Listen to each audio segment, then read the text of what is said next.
In today's video, I'm going to teach you how to create a typewriter text effect in PowerPoint. This is a simple yet impactful animation technique that you can use to enhance your presentations. Let's dive right in. First, you'll want to start by clicking on the Windows icon located at the bottom left side of your screen to launch Microsoft PowerPoint. Once you've got PowerPoint open, the next step is to either open an existing presentation or create a brand new one.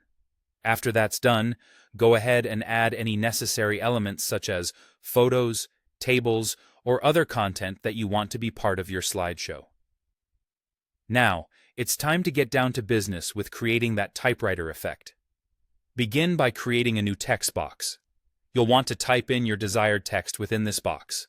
This text will be the one that receives the typewriter effect, so make sure it's exactly what you want to animate. Once you've entered your text, click on the text box to select it. With the text box activated, navigate over to the Animations tab at the top of your screen. Here, you'll see several animation options. For our purpose, you'll want to click on Appear. This adds a base animation to the text box. Next, let's dive a bit deeper into refining this animation to achieve that typewriter look. Head over to the Animation pane, which can also be found under the Animations tab. Right-click on the animation you've just added from the pane, or alternatively, you can click the Effect Options button in the ribbon if that suits you better. In the dialog box that appears, look for the option labeled Animate Text. You'll want to set this to By Letter. This setting ensures that each letter of your text will appear individually, mimicking the typewriter style we're aiming for. Now, let's talk timing. The delay you choose will determine the speed at which your letters appear.